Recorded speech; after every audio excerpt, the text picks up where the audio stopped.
بخير. هذه الليلة الرمضانية متميزة لأنها تجمع ما بين تاريخ والهندسة المعمارية والفنون الجميلة في مراكش. شاءت الأقدار أن تجمع هذه الليلة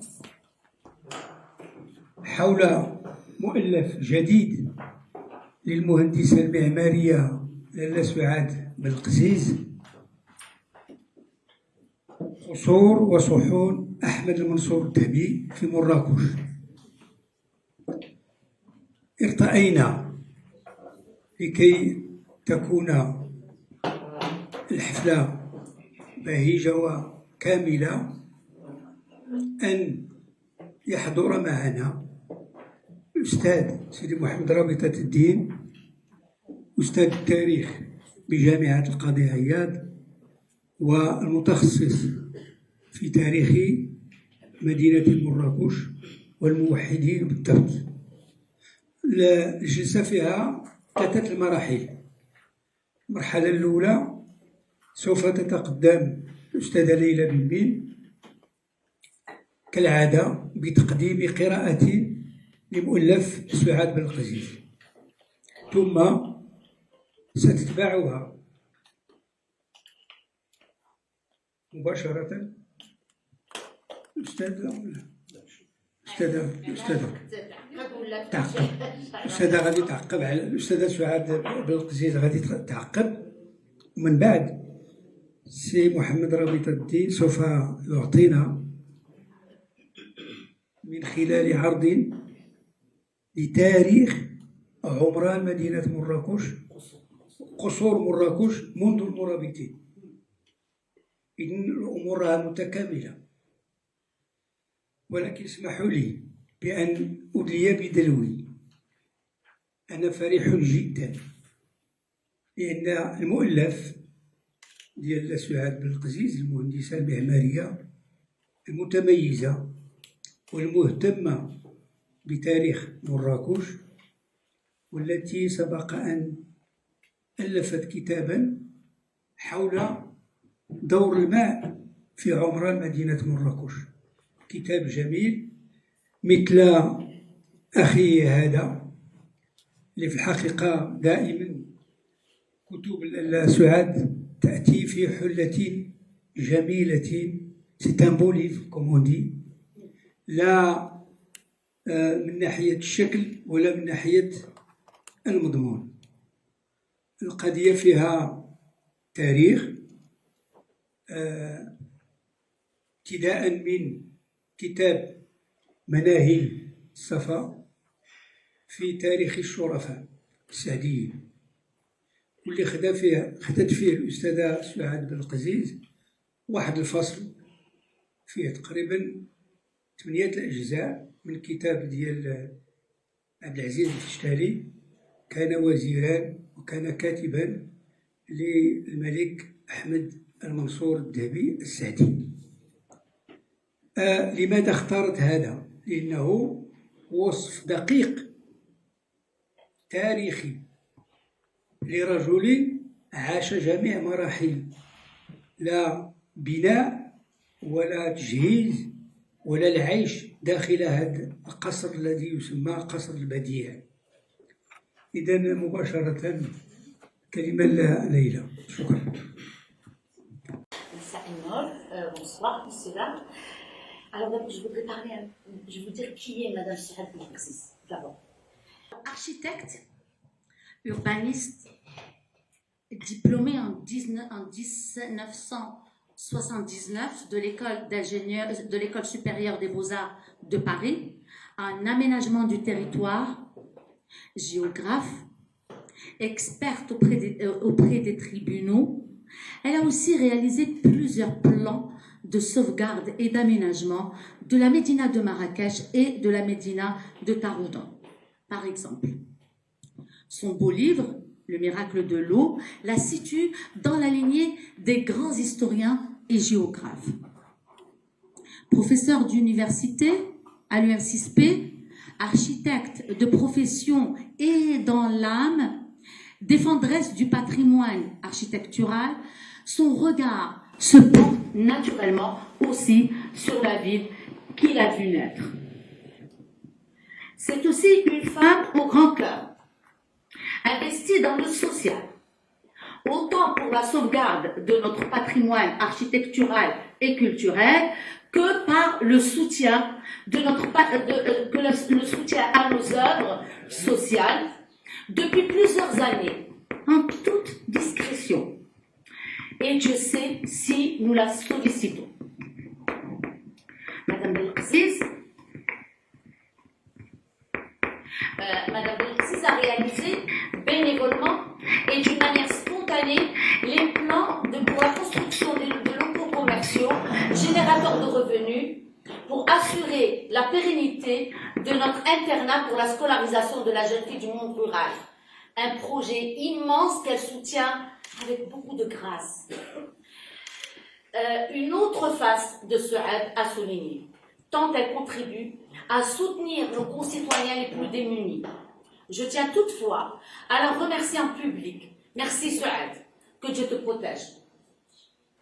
Le livre Palais et forteresse d'Al-Mansour Dhehbi, le magnifique livre sur lequel nous nous penchons aujourd'hui, Palais et forteresse d'Al-Mansour Dhehbi, sublimé par son vizir Abdelaziz El-Fishtali, de Suad Belkziz et de son père, Mohamed Ben Abdelchlil Belkziz, écrit en français, en anglais s'il vous plaît, et naturellement en arabe, démontre une recherche familiale, mais surtout vue à travers les yeux d'une femme avertie, à la vision du point de vue d'une architecte engagée. La préface du docteur Ahmed Shawqi Bin, directeur du Trésor royal Hassaniya, nous éclaire sur les ressources de la recherche de Madame Belkziz et surtout de son père. Il nous dit, dans cette introduction, expert, philologue et linguiste, auteur de nombreux ouvrages scientifiques de la langue arabe, éminent professeur et chercheur, dont l'appréciation de son père avant lui a fait connaître par le cheikh Abou Chouaib Toukali son génie spirituel, une longue lignée, Allah yahfadhum. À y réfléchir sérieusement, l'histoire du patrimoine architectural et même archéologique de nos pays a principalement été écrite par des étrangers à notre culture. À savoir aussi que les chercheurs européens, orientalistes, classifiaient les cultures orientales souvent comme figées, exotiques ou inférieures. Ce qui contribuait à une vision paternaliste et à la légitimation du contrôle colonial. Le travail des chercheurs locaux dans les sociétés orientales a souvent été marginalisé, récupéré ou effacé par l'orientalisme occidental. Edward Said, dans l'orientalisme 1978, a montré comment les études orientalistes étaient influencées par des dynamiques de domination et servaient parfois à justifier l'expansion coloniale. Un livre comme Manahil Safa, laissé par Al-Fishtali, trésor de la bibliothèque royale, un livre rare, a été mis à la disposition du chercheur Mohamed Belkziz et reste encore à ce jour à déchiffrer dans sa totalité, tant les écrits réalisés par les copieurs d'autrefois étaient souvent illisibles et incomplets. Un travail fascinant entrepris par M. Mohamed Belkziz, mais encore à poursuivre par M. Belkziz. Des images bouleversantes ont été prises depuis ce manuscrit. De nouvelles perspectives locales sont importantes et nous en remercions Madame Belkziz et son père. Aujourd'hui, Suad Belkziz et son père se tournent vers un patrimoine architectural et culturel à remettre en lumière pour révéler au monde la splendeur de notre passé et ses richesses. Une redécouverte à travers nos propres recherches, notre connaissance de l'intérieur par nous-mêmes. N'est-ce pas, Madame Belkziz? N'est-ce pas ce que vous faites? Donc, en conclusion, je dirais, c'est une symbiose entre le travail d'un père chercheur érudit et sa fille architecte passionnée et engagée à donner vie à ce livre intéressant, riche de savoir et de révélations, qui nous informe sur notre passé et la grandeur de l'œuvre architecturale de le Mansour Debi à Marrakech et plus largement dans notre Maroc. Nous attendons avec impatience de découvrir avec Monsieur Belkziz père, les révélations que Manahid Safa nous apportera. Notre patrimoine et notre identité, notre culture, notre histoire, vue à travers les yeux d'une architecte et d'un chercheur érudit, sont un véritable régal. Madame Belkziz et son père, vont encore nous régaler, Inch'Allah. Nous les attendons de pied ferme. Merci.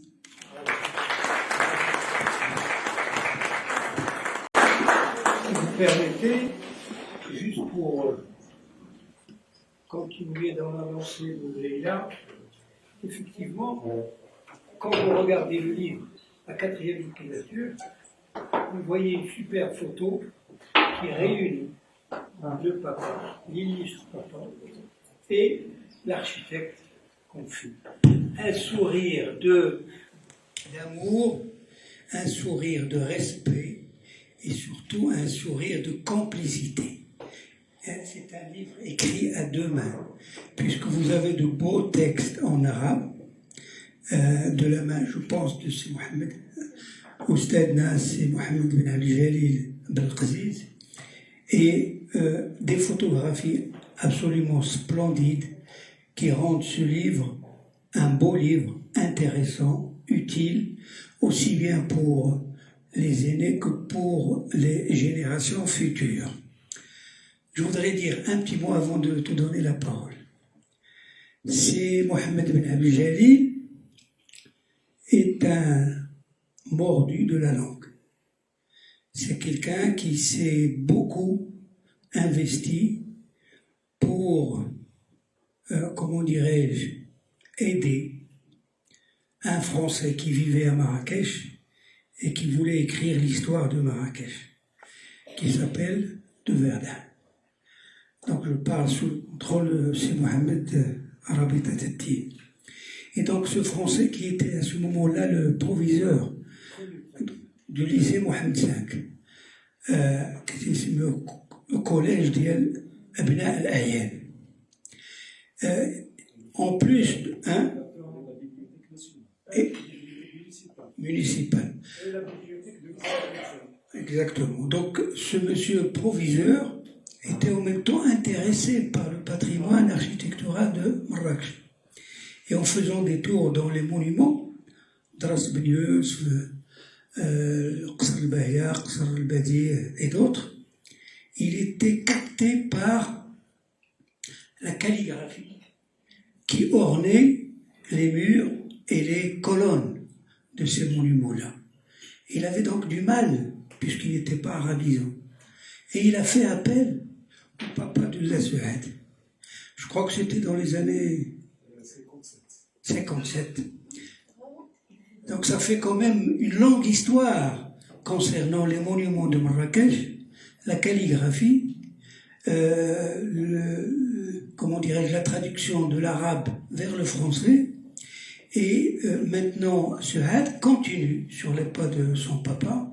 Je crois qu'on ne pourrait pas trouver un meilleur collaborateur que c'est Mohamed Ben Jalil. Une petite confidence. Le frère c'est Abdeljalil Belkziz, أحد علماء جامعة بن يوسف وأحد قادة الوطنية في مدينة مراكش. كان أستاذا لأبي في بن يوسف. قرى الوالد عندي. ممكن نقول ما بين 47 et 1950-1951. C'est quand même donc il y a des liens qui sont tissés à travers, j'allais dire, au-delà de nos petites personnes.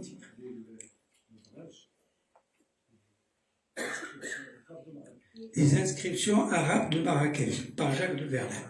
Donc moi je suis, j'allais dire, heureux à plus d'un titre d'être à côté de Souad Belkziz et de M. Mohamed Rabi Taddi pour pouvoir partager avec vous, je ne dirais pas toute l'histoire de Marrakech, mais une partie de l'histoire à travers ces monuments. À toi, Lesme. Bon, merci à tous pour votre présence. Merci à Leïla Bilbin de m'avoir invité à ce salon de lecture. Et merci à Sijamas et à Rabita Tiltin. Avant toute chose, bien sûr, je voudrais un hommage à mon père, Jalil Belkziz, qui n'est pas là aujourd'hui parce qu'il est trop fatigué, il ne peut pas se déplacer le soir. Et en fait, s'il n'avait pas fait ce travail avec moi, je n'aurais pas sorti ce livre. Je pense qu'il n'y a que lui qui peut faire ce travail-là, parce qu'en fait, le texte qu'on avait sous les mains et qui nous a été donné de la Bibliothèque royale, quand même, c'est un exploit par Sijan Bilbin, que je remercie, que même mon père remercie de nous avoir donné vraiment ce travail, parce que on avait en fait 3 copies de Manahil Safa. On avait 3 copies et ça nous permettait un peu de comparer les 3 copies. On avait une copie du XVIIIe siècle qui avait été faite probablement du sultan Mohamed bin Abdullah. C'était, je crois, un secrétaire qui avait fait cette copie. On avait une autre copie qui était à la Bibliothèque royale également. Et on avait la copie de Abdelkrim Kriyim qui avait fait une proposition en 1970 à peu près. Mais les 3 copies sont mauvaises. C'est-à-dire, elles sont illisibles, vraiment illisibles. Et donc, nous, on n'a pris que 20 pages de ce livre qui était immense, en fait, parce qu'il raconte toute l'histoire des Saadiens. Et on a pris juste les descriptions des palais forteresses qu'a construit Nasser TV. Et on a mis une année pour déchiffrer ces 20 pages. Une année. Tellement c'était difficile. C'était difficile d'abord parce que c'était très mal écrit. Il fallait vraiment déchiffrer des mots. Par exemple, moi je vais juste résumer tout ce travail en un seul mot qu'on a déchiffré. C'est Al-Qabr. Mktuba Al-Qabr, en fait c'était Al-Qaboul. Mais pour trouver ça, pour vous résumer un peu aussi la façon avec laquelle on travaillait, moi et mon père, donc lui me disait Al-Qabr, je lui dis c'est pas possible, il n'y a pas de Qabr dans la Qasba saadienne, et comme moi j'avais déjà entamé une étude sur la Qasba saadienne, et je savais qu'en fait il y avait des passages souterrains qui étaient voûtés, etc. Et je lui ai dit bon, c'est possible, parce que c'est possible qu'il y ait des passages souterrains, et comme ça il a fait lui le lien que c'était le Qaboul. Le Qaboul, ça veut dire un tunnel. Un tunnel. Et en fait, voilà. Mais pour vous dire en quoi les textes, les copies qui étaient écrites étaient vraiment très mal écrites. Le bas devenait le nun, et le ra c'était zin, etc., etc. Il fallait vraiment tout reprendre, vraiment de zéro. Donc il y avait cette difficulté-là, où il fallait déjà déchiffrer. Il y avait une autre difficulté, c'est qu'en fait, il y avait beaucoup d'éléments très techniques qu'on ne connaissait pas et qu'il fallait aussi connaître. Et c'est un livre qui parle de construction, de techniques de construction. Et donc, il utilisait des termes qui, malheureusement, aujourd'hui, sont complètement perdus. Des techniques de construction qu'on a perdu. On a perdu même le nom. Je vous donne juste un exemple encore, juste pour illustrer. Par exemple, le manqab والمنجم.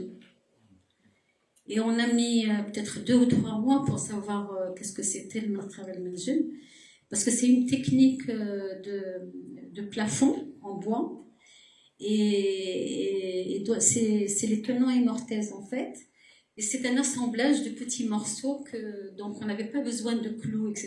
C'est des techniques de construction qui sont apparues, je pense, dès la fin des Almoravides, puisque le manœuvre de la Koutoubien avait été fait avec cette technique, et après elle s'est développée avec les Mérinides, mais c'est vraiment avec les Saadiens que les coupoles en Naqar et Menjeb ont été vraiment divulguées dans les mosquées, un peu partout. Et en fait, chaque fois qu'ils parlaient des plafonds de ces palais, ils disaient Naqar et Menjeb, et en fait c'était cette technique-là. En français, ça veut dire tenant et mortel. Voilà.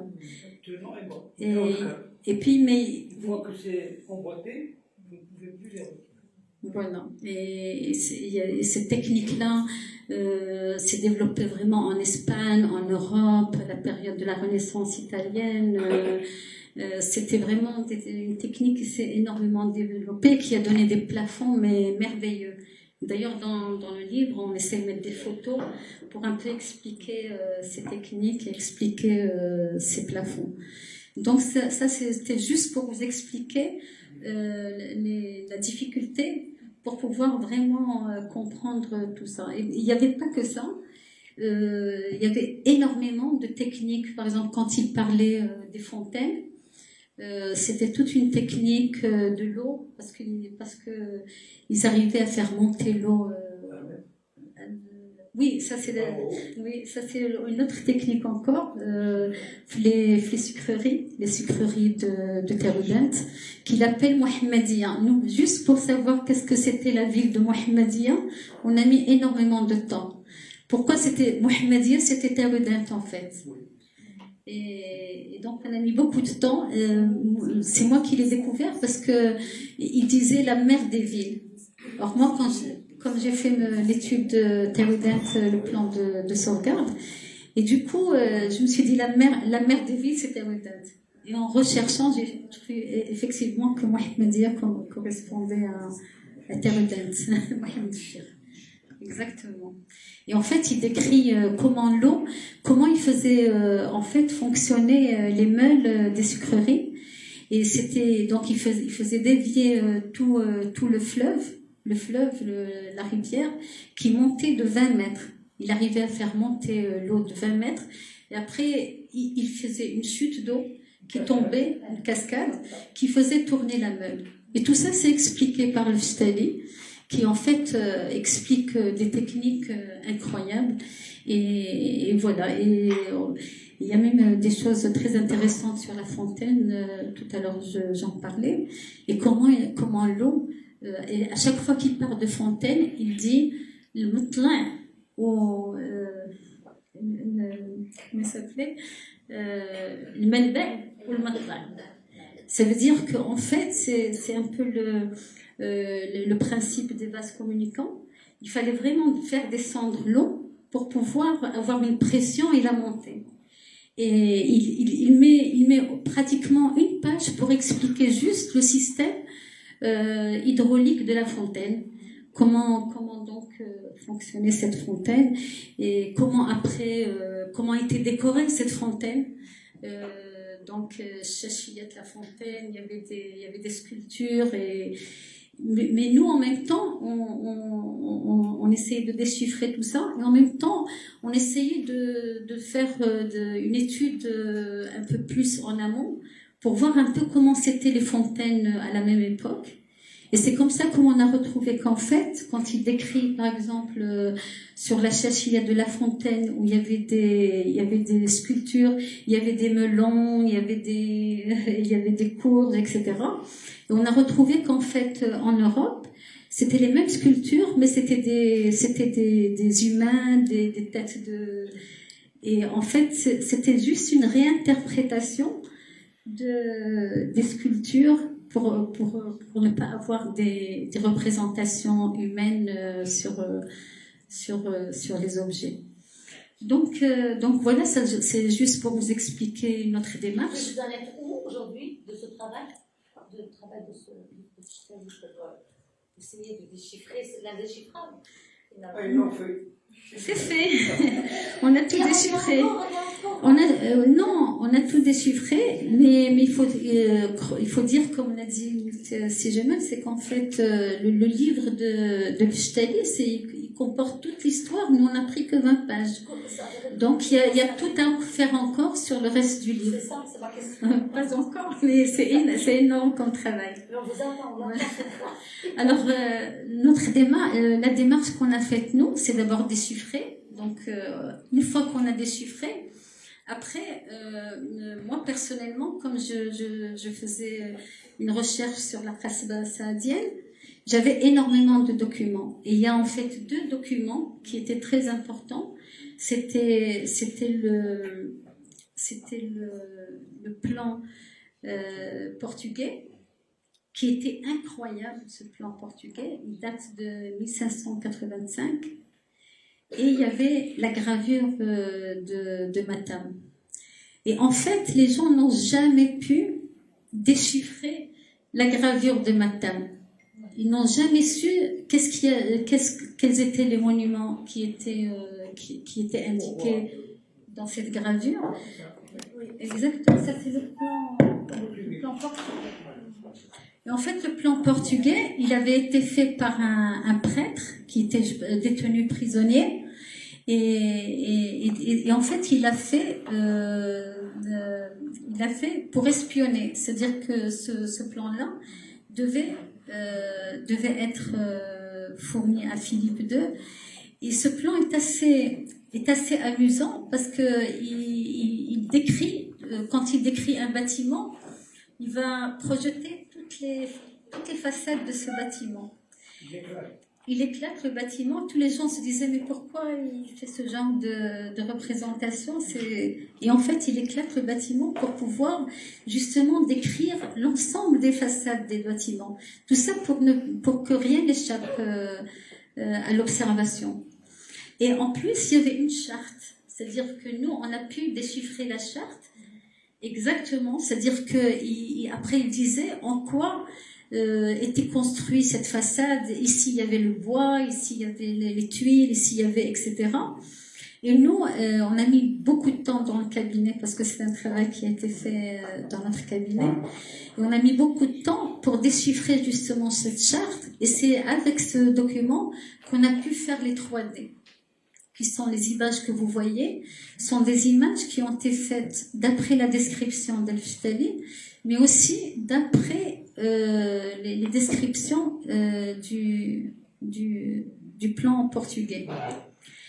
Et concernant exactement, alors ça, quand Pshtali parle de l'entrée du Badir,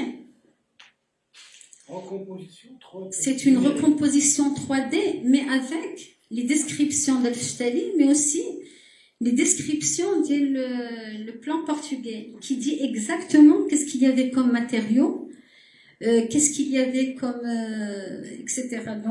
Donc c'est le plan portugais est d'une précision incroyable, qui nous a permis en fait de reconstituer tout le palais de Badir tel qu'il était. Et en fait, le palais el-Badir, c'est pas ce qu'il y a aujourd'hui. Parce que quand on va aujourd'hui au palais el-Badir, en fait, c'est pas le palais el-Badir, c'est Dar el-Kubra. Ça s'appelle Dar el-Kubra. Et en fait, le palais el-Badir englobe énormément de palais. C'est une entité beaucoup plus grande qui est à l'intérieur de l'Aqsba. Et le palais, ce qu'on appelle aujourd'hui le palais el-Badir, c'est uniquement Dar el-Kubra, où il y avait un ensemble qu'il appelle Qubba, القبة الخمسينية, القبة الدجاج, القبة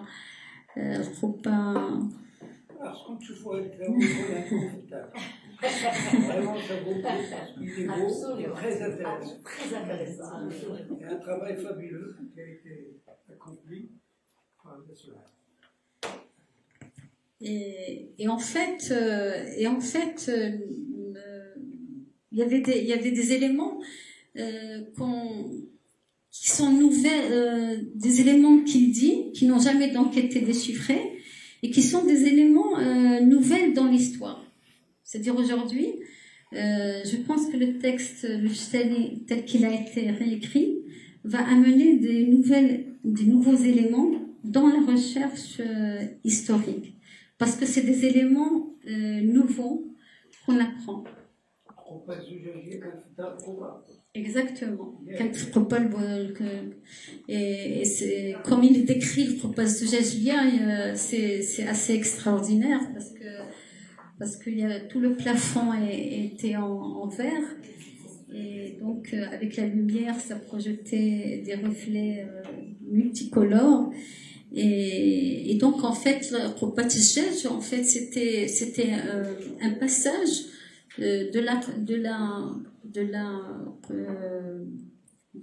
d'Al Kubra au jardin. Parce qu'il y avait un jardin juste derrière, avec un grand bassin. Par exemple, le grand bassin qui est derrière Khopadjej, aucun historien n'en parle. Et donc on arrive à quand même avoir des éléments qui sont nouveaux dans l'histoire. Exactement. Exactement. Et il y avait une porte en marbre qui donnait sur ce jardin. Une porte telle qu'elle est décrite par le spécialiste, c'est vraiment une œuvre architecturale d'une valeur incroyable. Et tout ça est aujourd'hui par terre. Aujourd'hui, on n'a que des ruines. Mais au moins, si on arrive justement à reconstituer toutes ces choses incroyables qu'il y a, et comme raconte le Shtali, alors c'est incroyable parce que le Shtali, il va, parce que nous on dit sublimé par le Shtali, parce que quand il parle de Nasr Dabi, pour lui c'est quelqu'un d'une intelligence qui n'est pas ordinaire du tout. Et il dit des éléments très très intéressants qu'a réussi à retrouver mon père d'ailleurs, en disant qu'en fait on retrouve le concept qui est ibda ou l'irya. Alors qu'est-ce que c'est l'ibda ou l'irya? Al-Mansur Dabi, c'est-à-dire il va concevoir et va toujours rechercher la perfection. Et la perfection ultime qui pratiquement se rapproche de Dieu. Et il va dire, parce que lui, il est astronome, c'est-à-dire même, par exemple, le Khobar Khadran, il a installé tout sur la terrasse, donc il va consulter le ciel, etc. Et il dit, le Shtali dit qu'il a fait un voyage céleste.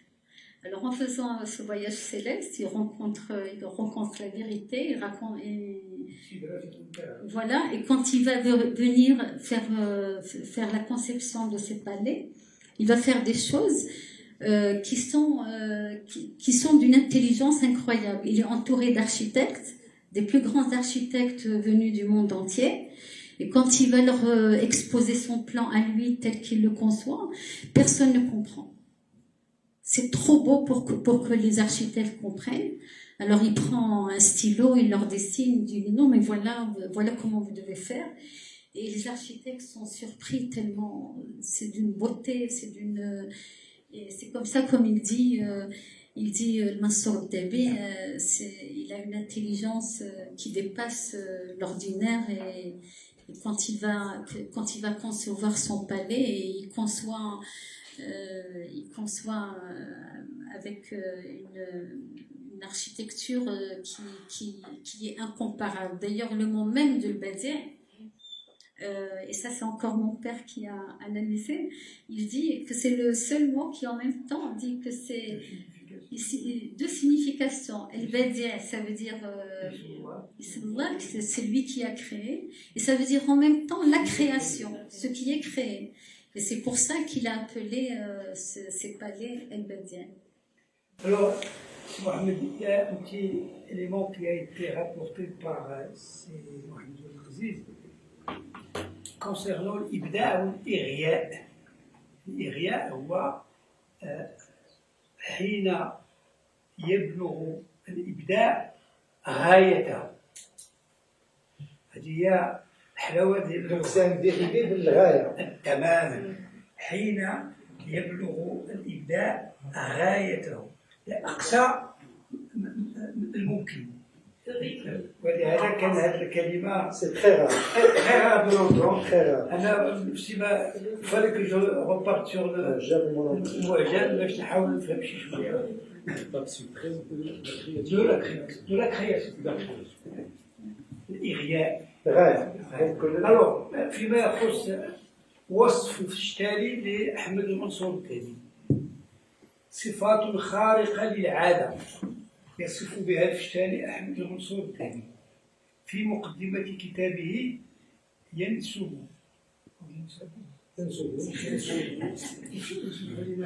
راه يقول حدك هذاك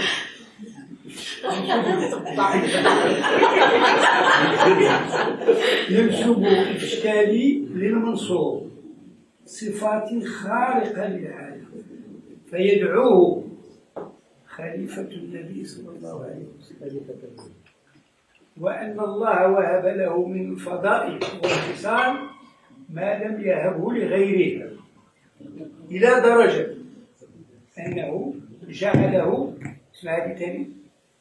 ينادم الفرقدين ويتوسد ذراع الأسد ويفترش السماكين. احنا في السماء دابا. الفرقدين سي l'étoile polaire. الفرقد c'est le nom de l'étoile polaire qui est fixe dans le firmament du ciel et tout le du ciel tourne autour. وحدها صغيره وحدها ديما. سي لو جارغون. الفرقدين. نعم. سي لو جارغون ديال الاسترولوج. de l'astrologie.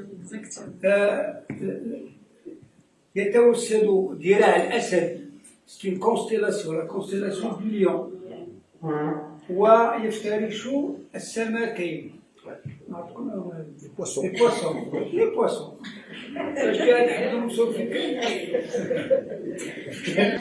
Alors, le Mansour Dabi, dans ses constructions, il a dépassé tout ce qui est passé et il dépasse tout ce qui va venir d'après le Chitali aussi. Et quand il décrit, il parle de tous les grands palais qui ont été construits, etc. Et il parle beaucoup des Indes. Ramadat l'Imad, et il dit en fait que ça dépasse les Indes. Et chaque fois que le Chitali décrit un bâtiment, il a énormément décrit le bâtiment les femmes, de ces 4 femmes. Et pour lui, c'est vraiment une œuvre assez extraordinaire. Et il a même fait un adjectif où il dit adi. Donc, les gens qui ne savent pas, ils vont dire adi, ça veut dire simple, alors qu'en fait, c'est relatif au ad.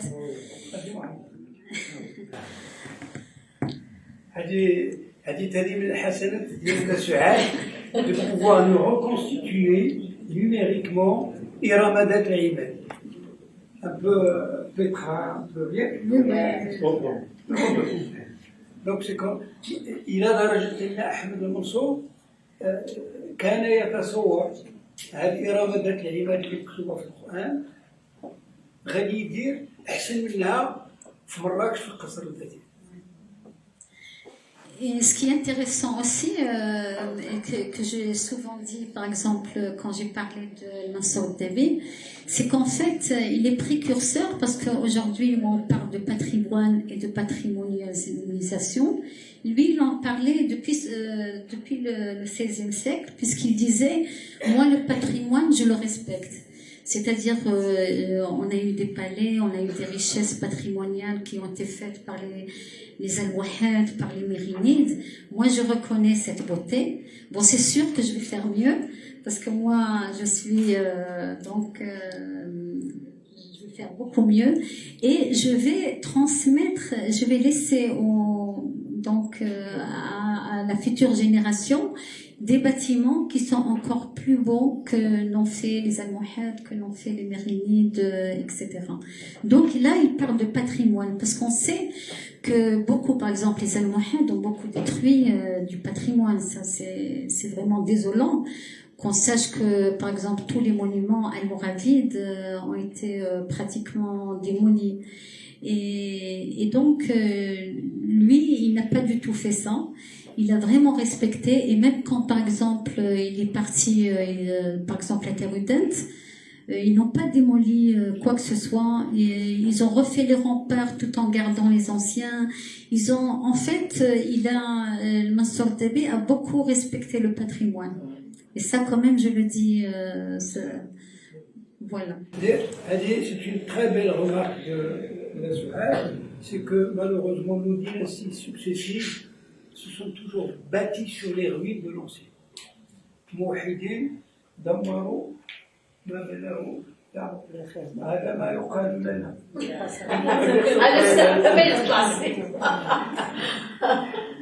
أنا عندي واحد السؤال. تفضل. هذه الصورة هذه qui date de 1953, photo aérienne, sur laquelle tu as marqué Qasr al-Badir, Qasr al-Badir. Donc finalement, j'ai tout le choix. Oui, oui, exactement, parce que je viens de le dire, Qasr al-Badir, c'est pas du tout ce qu'on connaît aujourd'hui, qui est Dar al-Kubra. Mais ça va beaucoup plus loin, ça va jusqu'à la construction qui est aujourd'hui à l'intérieur du palais royal, que le Mansour Dabi avait construit pour faire une grande salle de réunion qui était énorme et qui existe encore à l'intérieur du palais royal. On voit le choix. Exactement. Exactement. On voit le choix. Il y avait une bâtisse, la bâtisse qui est à l'intérieur du palais royal était qui a été abandonnée. Et il en parle longuement, il parle de cette immense salle de réunion qu'il a construite. J'arrive pas à me situer. En fait, c'est un ensemble. Ça ne s'épare pas, je crois, jusqu'au. ما كنشوفوا الشوار كنشوفوا التصويريه الاستاذ هي بالفوق عطونا الصفحه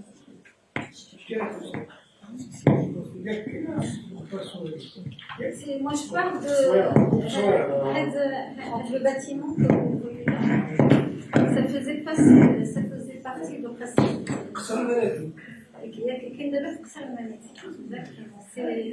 c'est une construction qui décrit. Il y a même une construction qui décrit parce que pour lui ça va jusqu'au grand bassin de exactement. Donc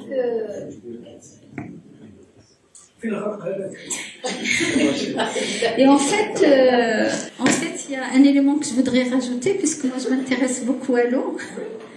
Et j'ai déjà écrit un livre sur l'eau à Marrakech.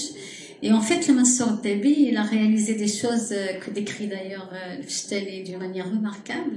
C'est qu'il a réalisé énormément d'aménagements hydrauliques, notamment un canal qu'il appelle canal Nahr, et qui est en fait un canal artificiel qui aujourd'hui a complètement disparu et qui faisait pratiquement 3 kilomètres.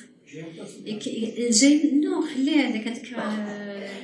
الملي جاي وتوصل دونك le bassin ديال أبودال ومن الباسان d'Aboudal il y a un canal qui arrive jusqu'à l'intérieur du palais Al-Badir. Et ce canal faisait pratiquement 4 mètres de haut et c'était un canal navigable. Et ça permet exactement. Voilà, c'est donc justement l'avantage c'est qu'on essaye de tout reconstituer à travers des cartes, à travers des 3D pour pouvoir justement expliquer aux gens ce que raconte les Fchtali. Et ce canal en fait, il va arriver, il va rentrer sous les constructions, il va passer sous une série de constructions dans Dar el-Bayda, c'est ce qui est incroyable. Et nous, on n'a jamais su que Dar el-Bayda a été construite par les Saoudiens. دار Après, البيضاء باش هو اللي كان فيه ما يسمى أقبال سلطات الحسن مرة في زاني 50 60 لا ماشي أقبال ماشي أقبال السلطان كان فيه واحد باتيمون هو الدار البيضاء كانوا الفرنساويين يديروا في الأول في زاني 20 30 كانوا يديروا pour les soldats français quand ils sont malades ou blessés. ومن بعد ما غادي يمشيو غادي يولي هو لوبيتال دي مالادي بسيكاتريك كان كيقول لي واش غادي نصيفط كلام ديالي من بعد كيبغي ترونسبورتي ماشي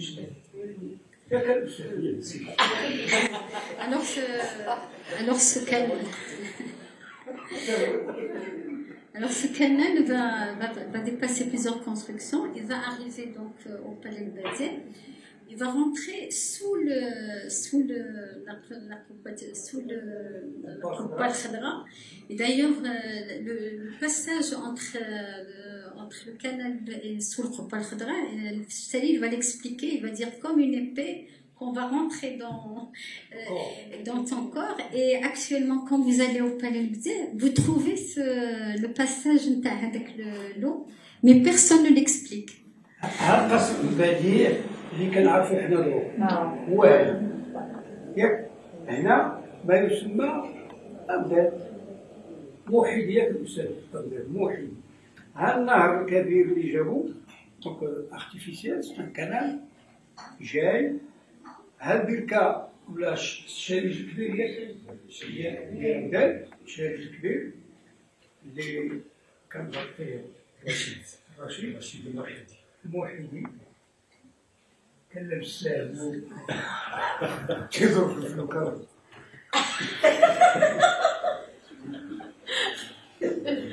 المهم اللي كنشوفو دابا حنا هو هذا البارتي هذا ما بقاتش فيها الماء وهذوك الحواض اللي فيهم الزنبور اللي هذوك كتعرفوهم ياك وبقاو لي الاطلال ديال الزجاج واللوز دونك سي اسي كلير وهنا ما يسمى مشوار القصر الملكي هذه المنطقه موحديه واسعيه.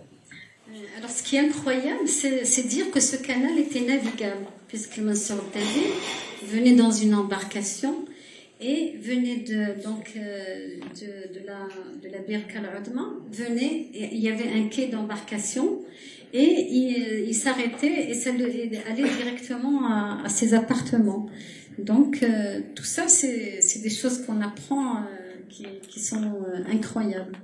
Et donc, tout ce qui est lié à l'eau est assez décrit d'une manière incroyable, parce que dans les bassins, toujours l'eau était en mouvement. Et quand Vitali va parler de l'eau dans les bassins, toujours il dit c'est en ébullition, c'est agité, c'est en mouvement.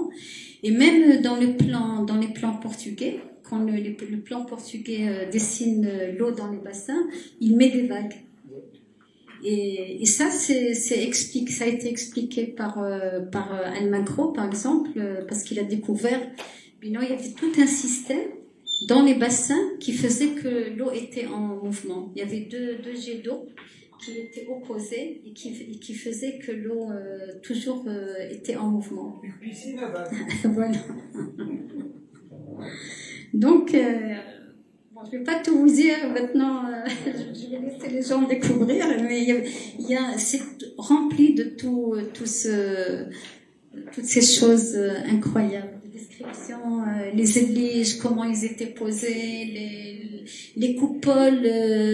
Les coupoles, c'est assez extraordinaire parce que quand il décrit la coupole, il va mettre énormément de descriptions à parler de la coupole khamsiniya. Et en fait, on a mis beaucoup de temps à comprendre et quand on a comparé, on a commencé à comparer, on a vu qu'en fait, c'était un peu, il a repris toutes les coupoles qui se faisaient à la période de la Renaissance italienne et qui étaient très innovantes, ces coupoles.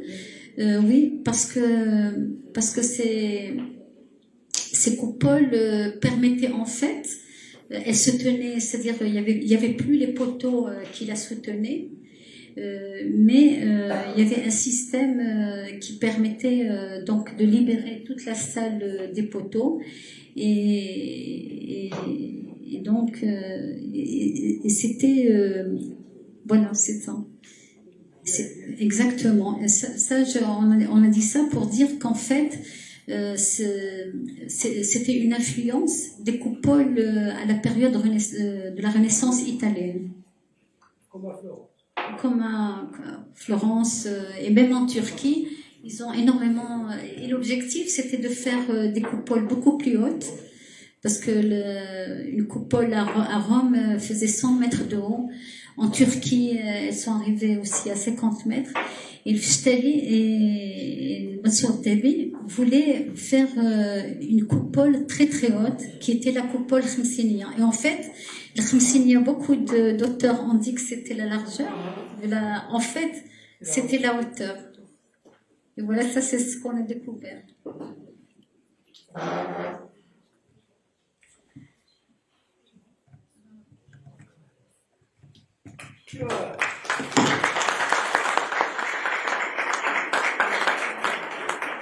Souad Belkhiz, l'architecte, l'urbaniste, que on aime davantage ce Qasr Beya, parce que ce qu'on voit maintenant, c'est 4 grands bassins creusés à même le sol, et tout autour des murailles en terre qui sont Ashbelal, alors que là, il y a une reconstruction avec des descriptions, grâce au travail de cet historien, qui était en même temps ministre et katib. C'est lui qui écrivait toutes les instructions, les ordres de sultan, et qu'il envoyait dans les différentes régions du grand royaume saadien, qui n'était pas quelque chose de ce type. Si tu me permets, je voudrais juste commencer par dire, c'est 16 ans de grands travaux. 1586 jusqu'à 1602. C'est une politique de grands travaux aussi. C'est une manière de distribuer de l'argent en construisant. Quand un pays veut, promouvoir l'activité et distribuer les richesses produites, on crée les grands travaux. Et je crois que ça c'est un modèle de grands travaux.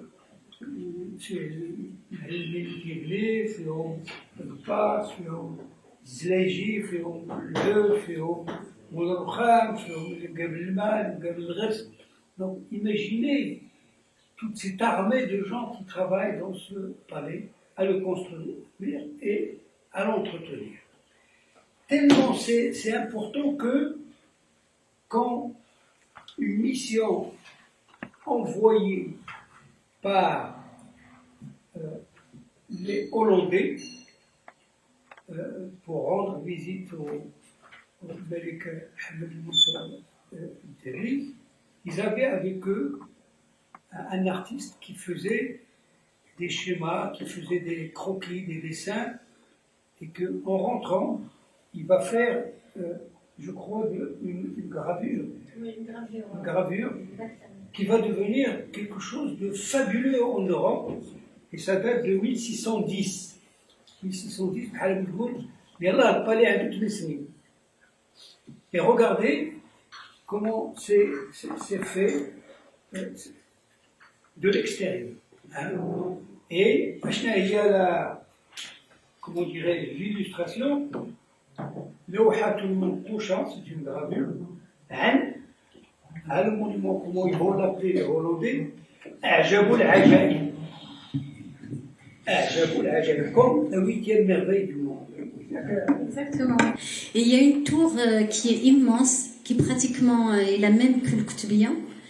Et jamais les historiens n'ont voulu admettre que elle était réelle. Ils disaient toujours le graveur c'est une vue de l'esprit. Et même de Verdun a dit tant que personne n'en a parlé, moi j'y crois pas. Et en fait, le Fustani en a parlé. Et il a dit exactement que juste elle était légèrement un peu plus petite que la Koutoubia par respect à la mosquée. Par respect, il a fait un peu moins grande, légèrement moins grande. La qualité de la description. Et un petit bout. En attendant qu'une ou un jeune se prépare, je vais donner la parole à Hanan, qui va nous donner un petit peu son sentiment, son appréciation, sa critique de la lecture, après sa lecture de La trahison de Madame Mariam Japour. Merci.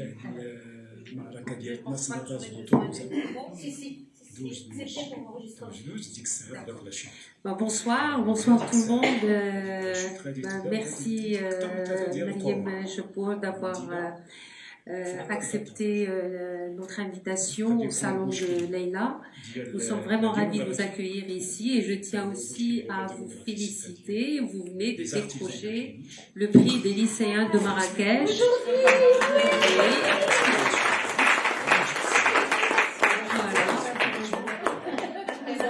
Non, mais c'est le flamme. Ah d'accord, donc pardon. C'est parce que en fait il y aura une cérémonie de remise du prix dimanche prochain, c'est-à-dire le 2 février, et ça sera par la même occasion lors de la cérémonie de clôture du Festival du livre africain de Marrakech. Voilà, donc je tiens à féliciter Mariam Japour et aussi à remercier Mr. Krapel, j'aurais aimé qu'il soit là aujourd'hui, et à féliciter aussi les jeunes qui ont lu plusieurs romans avant de voter pour La trahison. Voilà, donc que dire de La trahison? Difficile de prendre la parole après Leïla, elle a presque tout dit. J'aurais aimé vraiment qu'on enchaîne avec les jeunes. Parce que ils sont là, ils portent ils portent une parole fraîche, peut-être aussi empreinte d'une certaine naïveté qui est due à leur âge. Et moi, je préfère cela parce que nous, comme moi, Leïla ou Fatem Zahra ou Iman, prenons la parole, on parle toujours à partir d'une perspective qui nous hante, qui est la nôtre. Peut-être moi, je viendrai vous parler à partir d'une perspective qui serait plutôt littéraire, sociologique, avec un certain engagement que j'appelle féministe et que je mets entre guillemets. C'est comme cela que j'ai lu le roman de Mariam Japour. Mais les jeunes, quand ils parlent, il y a cette spontanéité, cette naïveté aussi, comme je l'ai dit, qu'ils doivent à leur âge, et leurs questions peuvent paraître plus pertinentes que ma lecture à moi, qui pourrait paraître ringarde. Voilà. Je ne veux pas jouer les critiques aujourd'hui, ni l'enseignante de littérature, mais je vais dire mon sentiment ou mon impression après avoir lu le roman. D'abord, la lecture du roman est agréable. Pour ceux qui ne l'ont pas encore fait, faites-le. Il se lit d'une traite facilement, tellement la langue est belle, avec une prose très fluide, qui aussi il y a un continu, une alternance entre le passé et le présent. Et je pense que cette construction narrative a été voulue, pensée, je dirais, recherchée par l'autrice, qui, à mon avis, nous propose une lecture engageante. C'est-à-dire, nous, en tant que lecteurs, on n'est plus face à un récit écrit de manière linéaire, traditionnelle, mais il y a toujours un va-et-vient. On va découvrir un peu cette complicité entre la maman et l'enfant au bord de l'océan. Et d'ailleurs, j'ai adoré les descriptions faites de l'océan. L'océan, à mon avis, est un personnage à part entière dans le roman, avec le soleil, avec le sable. Et il est témoin justement de ce bonheur et de cet amour fusionnel entre la maman et la petite fille jusqu'à l'âge de 13 ans où les choses vont changer. Même Stan, quand il fait son entrée dans ce tandem ou dans la vie de ce tandem que représente Anna et sa maman, lui il devient une figure du père de substitution, mais avec lui elle va partager ses glaces au bord de la mer. Donc il y a une complicité aussi qui va se créer entre les deux en l'absence du père. D'ailleurs, à un certain moment, l'une des questions que je pose, est-ce que le père n'est pas responsable quelque part du malheur de la petite Anna, justement en créant cette frustration chez la maman, parce qu'il est distant, parce qu'il vient d'un univers, il est rude, il a grandi dans une famille où les sentiments n'ont pas leur place, et justement, il épouse cette jeune Française qui, elle, est rêveuse, idéaliste, et elle est rangée du côté des pauvres et des faibles, des dominés, elle défend les femmes et les féministes, elle est engagée. Elle apprend aux jeunes pauvres de la Médina, de Rabat, à lire et écrire en français, alors que le papa, lui, qui souffre de ce que j'appellerais une sécheresse sentimentale. Et là, la question de la masculinité se pose aussi. Ça m'a interpellé les hommes, les sentiments, et en plus, quand il réussit, il est habité par le délire de la réussite et du pouvoir. Il est ambitieux, les affaires, veut devenir riche, et il délaisse sa femme et sa petite fille. Ce qui fait qu'un amant va entrer et briser cette harmonie entre la petite fille et la maman. Voilà, il y a beaucoup de questions que je pose. Je ne voudrais pas être longue, moi, je pose une question. Voilà, en lisant le roman, la question qui s'est posée à moi, c'est...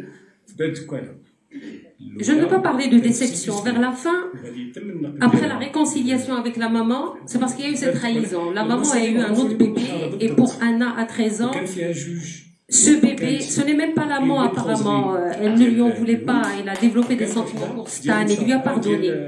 Mais pas à sa maman, et ça a été encore pire lorsqu'elle a appris que la maman attendait un bébé. Donc c'était le bébé de trop qui allait lui voler en fait l'amour de sa maman. Moi, la question de la maternité, oui, c'est une question que nous ne posons pas. Dans une société comme la nôtre, la maternité, est-ce que c'est voulu? Parce qu'on parle d'instinct maternel. J'ai toujours été contre cette idée d'instinct maternel, et j'ai adoré Anna au début lorsqu'elle refusait d'offrir ce bébé à Antoine. Voilà, elle dit le bonheur, c'est parce qu'il y a cette dictature. Tout à l'heure, Iman en a parlé, la dictature de la société qui nous fait comprendre que réussir, c'est avoir une famille et des enfants. Et j'ai adoré cette scène où il dit oui, ils adorent les beignets, les glaces, maman, machin. Et nous, étant toutes petites filles, et je m'adresse aux jeunes filles ici, on va nous faire comprendre que réussir dans la vie, c'est décrocher le trophée, c'est le mari et avoir des enfants. Voilà, c'est... Et on ne sera pas, je dirais, plus exigeante que cela et désirer un autre type de bonheur, c'est-à-dire qu'on invente le bonheur dont on rêve. Et quand on tient ce genre de discours dans une société comme la nôtre, ce n'est souvent pas accepté. Donc pour moi, vers la fin, quand elle pardonne à sa maman, elle se promet pour la première fois dans ce parc. D'ailleurs, il y a une dualité dans tout le récit, passé, présent, mais aussi Paris, c'est gris, c'est la pluie, c'est le froid. À Rabat, il y avait le soleil, l'océan, la gaieté, je dirais, c'était beaucoup plus joyeux. Mais vers la fin, après la réconciliation, elle se promène dans ce parc et elle ressent ce qu'elle appelle quelque chose de naturel, le désir peut-être de concevoir un bébé et d'offrir à Antoine ce bébé. Et voilà, il dit comment est-ce que quelque chose qu'on n'a jamais connu peut nous manquer. Voilà.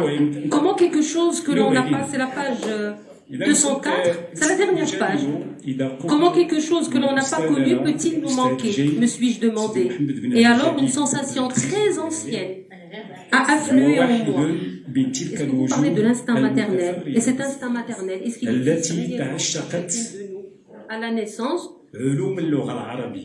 Ou c'est une programmation mentale qui fait que, voilà, et ça a été l'une des questions posées par toutes les femmes féministes, notamment Elisabeth Badinter, le sentiment maternel, est-ce qu'il est instinctif ou bien, voilà, c'est un rôle social comme tant d'autres. Voilà, j'ai plein de questions, plein de remarques à poser, mais je ne voudrais pas accaparer la parole.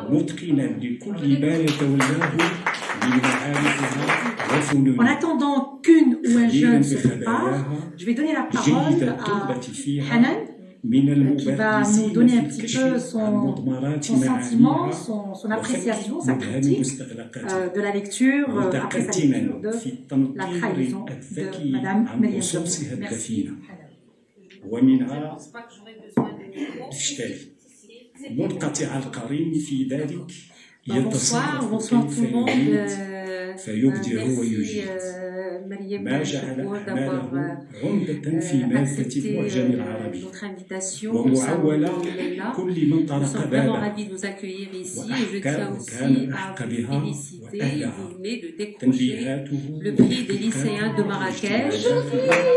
حاضرة في العديد من الأعمال المنجزة في الدراسات Non, mais c'est le flamme. فهو النهي Ah d'accord, donc pardon. C'est parce que en fait il y aura une cérémonie de remise du prix dimanche prochain, c'est-à-dire le 2 février, et ça sera par la même occasion lors de la cérémonie de clôture du festival du livre africain de Marrakech. Voilà, donc je tiens à féliciter Mariam Jabour et aussi à remercier Mounès Tekrabaj. J'aurais aimé qu'il soit là aujourd'hui, et à féliciter aussi les jeunes qui ont lu plusieurs romans avant de voter pour la trahison. Voilà, donc que dire de la trahison? Difficile de prendre la parole après Leïla, elle a presque tout dit. J'aurais aimé vraiment qu'on enchaîne avec les jeunes parce que ils sont là. Ils portent une parole fraîche, peut-être aussi empreinte d'une certaine naïveté qui est due à leur âge. Et moi, je préfère cela, parce que nous, quand moi, Leïla ou Fatem Zahra ou Iman, prenons la parole, on parle toujours à partir d'une perspective qui nous hante, qui est la nôtre. Peut-être moi, je viendrai vous parler à partir d'une perspective qui serait plutôt littéraire, sociologique, avec un certain engagement que j'appelle féministe et que je mets entre guillemets. C'est comme cela que j'ai lu le roman de Mariam Jabour. Mais les jeunes, quand ils parlent, il y a cette spontanéité, cette naïveté aussi, comme je l'ai dit, qui doivent à leur âge, et leurs questions peuvent paraître plus pertinentes, peut-être plus pertinente que ma lecture à moi, qui pourrait paraître ringarde. Voilà. Je ne veux pas jouer les critiques aujourd'hui, ni l'enseignante de littérature, mais je vais dire mon sentiment ou mon impression après avoir lu le roman. D'abord, la lecture du roman est agréable. Pour ceux qui ne l'ont pas encore fait, faites-le. Il se lit d'une traite facilement, tellement la langue est belle, avec une prose très fluide, qui aussi il y a des va-et-vient continus, une alternance entre le passé et le présent. Et je pense que cette construction narrative a été voulue, pensée, je dirais, recherchée par l'autrice, qui, à mon avis, nous propose une lecture engageante. C'est-à-dire, nous, en tant que lecteurs, on n'est plus face à un récit écrit de manière linéaire, traditionnelle, mais il y a toujours un va-et-vient. On va découvrir un peu cette complicité entre la maman et l'enfant au bord de l'océan. Et d'ailleurs, j'ai adoré les descriptions faites de l'océan. L'océan, à mon avis, est un personnage à part entière dans le roman, avec le soleil, avec le sable, et il est témoin justement de ce bonheur, de cet amour fusionnel entre la maman et la petite fille jusqu'à l'âge de 13 ans où les choses vont changer. Melstan, quand il fait son entrée dans ce tandem ou dans la vie de ce tandem que représente Anna et sa maman, lui, il devient une figure du père de substitution, mais avec lui, elle va partager ses classes au bord de la mer. Donc il y a une complicité aussi qui va se créer entre les deux en l'absence du père. D'ailleurs, à un certain moment, une des questions que je pose, est-ce que le père n'est pas responsable quelque part du malheur de la petite Anna, justement en créant cette frustration chez la maman, parce qu'il est distant, parce qu'il vient d'un univers, il est rude, il a grandi dans une famille où les sentiments n'ont pas leur place, et justement il épouse cette jeune Française qui, elle, est rêveuse, idéaliste, et Elle est rangée du côté des pauvres et des faibles, des dominés. Elle défend les femmes et les féministes. Elle est engagée. Elle apprend aux jeunes pauvres de la Médina, de Rabat, à lire et écrire en français, alors que le papa, lui, qui souffre de ce que j'appellerais une sécheresse sentimentale. Et là, la question de la masculinité se pose aussi. Ça m'a interpellé les hommes, les sentiments. Et en plus, quand il réussit, il est habité par le délire de la réussite et du pouvoir. Il est ambitieux, les affaires, il veut devenir riche et il délaisse sa femme et sa petite fille. Ce qui fait qu'un amant va entrer et briser cette harmonie entre la petite fille et la maman. Voilà, il y a beaucoup de questions que je me pose. Je ne voudrais pas être long. Je pose une question. Voilà, en lisant le roman, la question qui s'est posée à moi, c'est... Je ne veux pas parler de déception. Vers la fin, après la réconciliation avec la maman, c'est parce qu'il y a eu cette trahison. La maman a eu un autre bébé, et pour Anna, à 13 ans, ce bébé, ce n'est même pas l'amant apparemment, on ne lui en voulait pas, il a développé des sentiments pour Stan et lui a pardonné. Mais pas à sa maman, et ça a été encore pire lorsqu'elle a appris que la maman attendait un bébé. Donc c'était le bébé de trop qui allait lui voler en fait l'amour de sa maman. Moi, la question de la maternité, oui, c'est une question que nous ne posons pas. Dans une société comme la nôtre, la maternité, est-ce que c'est voulu? Quand je parle d'instinct maternel, j'ai toujours été contre cette idée d'instinct maternel et j'ai adoré Anna au début lorsqu'elle refusait d'offrir ce bébé à Antoine. Voilà, elle dit le bonheur, c'est parce qu'il y a cette dictature. Tout à l'heure, Iman en a parlé, la dictature de la société qui nous fait comprendre que réussir, c'est avoir une famille et des enfants. Et j'ai adoré cette scène où il écrit, oui, ils adorent les beignets, les glaces, maman, machin.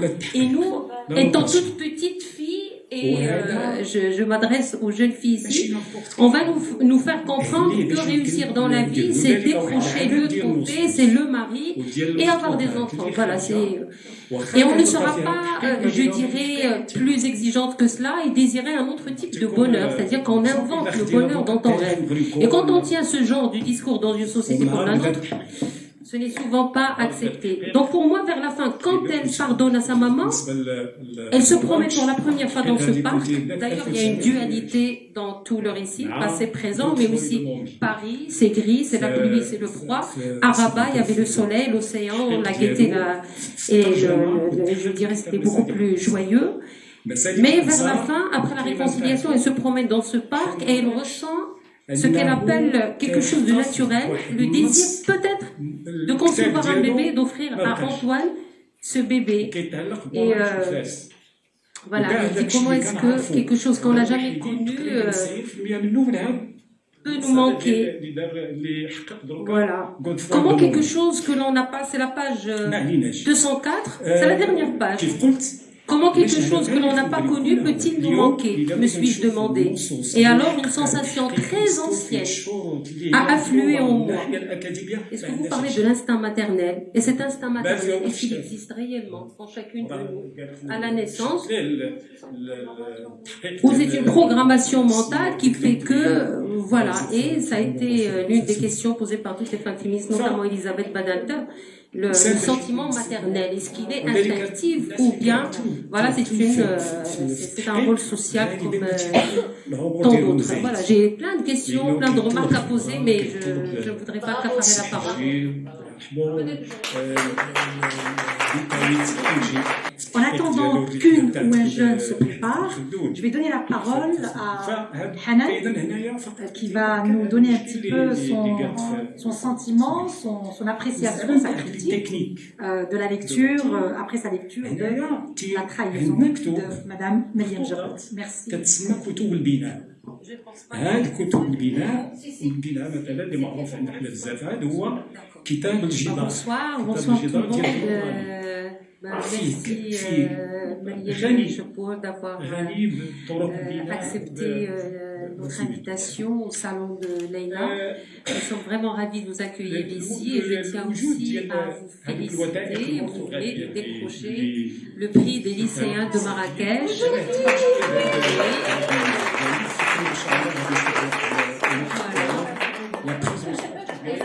Non, mais c'est le flamme. Ah d'accord, donc pardon. C'est parce que en fait il y aura une cérémonie de remise du prix dimanche prochain, c'est-à-dire le 2 février, et ça sera par la même occasion lors de la cérémonie de clôture du Festival du livre africain de Marrakech. Voilà, donc je tiens à féliciter Mayem Chopour et aussi à remercier Monester Rabbaj. J'aurais aimé qu'il soit là aujourd'hui, et à féliciter aussi les jeunes qui ont lu plusieurs romans avant de voter pour la trahison. Voilà, donc que dire de la trahison? Difficile de prendre la parole après Leïla, elle a presque tout dit. J'aurais aimé vraiment qu'on enchaîne avec les jeunes parce que ils sont là, ils portent une parole fraîche, peut-être aussi empreinte d'une certaine naïveté qui est due à leur âge, et moi je préfère cela parce que nous, comme moi, Leïla ou Fatem Zahra ou Iman, prenons la parole, on parle toujours à partir d'une perspective qui nous hante, qui est la nôtre. Peut-être moi je viendrai vous parler à partir d'une perspective qui serait plutôt littéraire, sociologique, avec un certain engagement que j'appelle féministe et que je mets entre guillemets. C'est comme cela que j'ai lu le roman de Mayem Chopour. Mais les jeunes, quand ils parlent, il y a cette spontanéité, cette naïveté aussi, comme je l'ai dit, qu'ils doivent à leur âge, et leurs questions peuvent paraître plus pertinentes, peut-être plus pertinentes que ma lecture à moi, qui pourrait paraître ringarde. Voilà. Je ne veux pas jouer les critiques aujourd'hui, ni l'enseignante de littérature, mais je vais dire mon sentiment ou mon impression après avoir lu le roman. D'abord, la lecture du roman est agréable. Pour ceux qui ne l'ont pas encore fait, faites-le. Il se lit d'une traite facilement, tellement la langue est belle, avec une prose très fluide, qui aussi il y a des va-et-vient continus, une alternance entre le passé et le présent. Et je pense que cette construction narrative a été voulue, pensée, je dirais, recherchée par l'autrice, qui, à mon avis, nous propose une lecture engageante. C'est-à-dire, nous, en tant que lecteurs, on n'est plus face à un récit écrit de manière linéaire, traditionnelle, mais il y a toujours un va-et-vient. On va découvrir un peu cette complicité entre la maman et l'enfant. Je vais décrire l'entrée du palais de Bézère. En fait, l'entrée du palais de Bézère, c'est pas l'entrée par laquelle on rentre aujourd'hui, mais c'est par l'Isva. On rentre par le Vagina, on arrive sur la grande Asserag, et de la grande Asserag, on rentre au palais royal. Et en fait, il y a plusieurs. L'entrée, il y a l'entrée, les gens qui viennent visiter, qui sont reçus par le roi. Et il y a une autre entrée qui est l'entrée de Nasser-Télé. Et ce sont deux entrées différentes. Et Stali, en fait, il va décrire comment les gens, quand ils sont reçus par le roi, ils vont traverser des rues, et tellement ils traversent qu'ils sont complètement fatigués à force de marcher et tout ça. Et effectivement, c'est ce qu'on a restitué, nous. À partir de, bien sûr, on avait beaucoup de documents, on a restitué toutes les entrées. Et en fait, les circulations à l'intérieur du Bézère, il y avait plusieurs circulations. Il y avait la circulation des visiteurs, il y avait la circulation des serviteurs qui étaient entièrement souterrains, d'où les cabous, d'où les passages souterrains. Parce que le serviteur pouvait passer d'une entité à l'autre sans être vu. Et donc, il passait en souterrain et à chaque fois, il sortait là où il devait sortir. Et après, il y avait la circulation du roi. Le roi ne rencontrait jamais personne dans son circuit. Et ça, on l'explique justement dans ce plan qu'on a réalisé et qui comporte des circulations pour différentes... إذا خدينا دروكا دوبل ماب خدينا دوبل ماب شنو كاين هذاك لو بلون نديرو فيه شنو نخدمو بلا ريستيتيسيون لا نحطوه لا بغينا نحطوه لا كارت نتاع تينا اللي هذيك كيشوفوها الناس فهمتي هذيك وهذاك لو بلان اللي نديروه فيها نخدم بلا ريستيتيسيون. ماشي بلان فيها انت فاهمه حاجه وانا فاهم حاجه لا دوكا هادو بزاف كنشوفوا فيها هاد الطريق ها الزنقه ها دار ها بينا نجيو بينا نحطوا هذاك لو بلان فوالا هذا Parce qu'en fait, Google Maps, la restitution, c'est la restitution d'une photo aérienne. Donc, il y a la plus de précision que Google Maps. اللي كان فيهم بغيت دابا هو اللي خصو يكون Mais le plan, c'est pas... هو كاين اللي كنهضروا كيعطيك انا واحد لاكارت كيف خدمنا حنايا في سميتو على البيبان يمكن يبان ليكزومبل حيت كنهضروا على قصور مراكش ما قبل السعديين هما جوج ديال دو بيريود كاين المغربيين وكاين الموحدين المرينيين ما عندهم حتى قصر المرينيين ليبياليزاسيون ديالهم جوج ديال الحوايج كاين جامع بلصاج وكاين المدرسه مدرسه بن يوسف والو مدرسه بن يوسف فيها كلام مدرسه بن يوسف كاين 3 زيبوكريس كاين باش يمكن ترجع للموحدين وكاين باش تكون مرينيه وكاين باش تكون سعديه كاين هو هاد المدرسه لا ممكن تكون سعديه ممكن تكون مرينيه ممكن تكون موحديه علاش قلنا السعديه إلا دخلنا دروكا المدرسة كاين فيها 11 انسكريبسيون 11 انسكريبسيون كاليغرافيك في الحيوطة ديالها كل هي عندها علاقة بتاريخ السعديين إما بليشيف وإما بالتسمية ديال السلطنة دونك هذا واحد المرينية عبد الله الغالي المرينية تذكرها بلوك الطوطة والكاتب ديال أبو الحسن البابلي اللي هو صاحب المسند صاحب المسند الصحيح خرج السياري من ذلك فوالا وعندنا الموحدية عندنا وثيقة كتبوا بالدارجة كتهرس الحجر وثيقة نتاع الأحداث فيها تحديث ديال كتاب ماشي كتب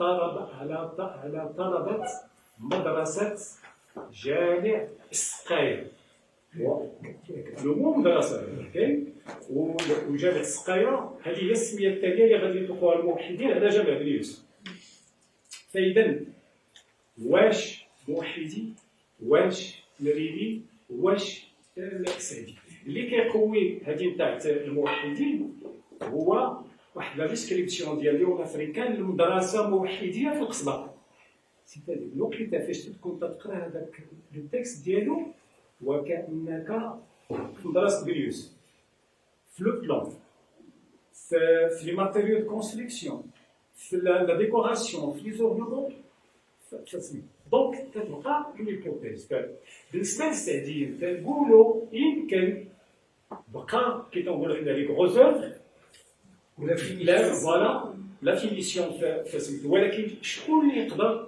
يقدر يحسن في هذه المساله هو اللابوراتوار لا لابوراتوار تكون لا داتاسيون تاع لي ماتيريال دو كونستركسيون في اللابور هذه هي اللي تيمكن ليها تحسن في هذا دوك هذه جاتي في الطريق في سميت اذا المرابطون عندهم جوج ديال القصور قصر الحجر قصر الحجر غادي يتبنى في القرن 11 هجري السادس الميلادي السادس الهجري 11 الميلادي والقصر الثاني غادي يكون في القرن 12 الاول غادي يكون بناوه جوج ديال الامراء اللي هو ابو بكر بن عمر ويوسف التاشفي الثاني غادي يكون ديال علي بن يوسف اذا قصر الحجر هو منشأة معمارية مرابطية من طراز البنايات الخزامية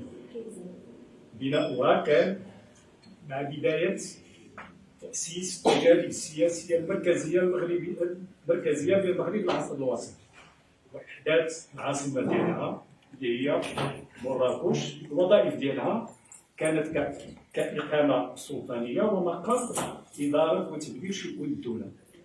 خطط كل زمان مرابطين وقسم فترة الموحدين. طيب، ما هي قيمة هذا القصر؟ قصر الحجر. قيمة تاريخية لقصر الحجر. أولا، وقع تحول في المجال الجغرافي لسهل الحوز. هذا التحول اللي وقع في المجال الجغرافي ديال سهل الحوز قبل بناء مراكش وبناء قصر الحجر، كان هذا المجال مجال كيتسمى مجال الخلاء، لا أنيس به إلا الغزلان والنعام ولا ينبت إلا السدر والحمض. مع وجود مراكش وقصر الحجر بالخصوص غادي تظهر أولا الحياة الحضارية، بناء المدينة، وجوج استقرار البشري اللي غادي تعطيه المدينة، وثلاثة ظهور الحياة الزراعية. يعني هذه الحوايج ثلاثة كلها غادي تكون من النتائج ديال قصر الحجر. التحول الثاني هو تحول سياسي. هذا التحول السياسي سيغطي ضفتين غرب البحر الأبيض المتوسط. كيف؟ هنا سيظهر مفهوم الغرب الإسلامي.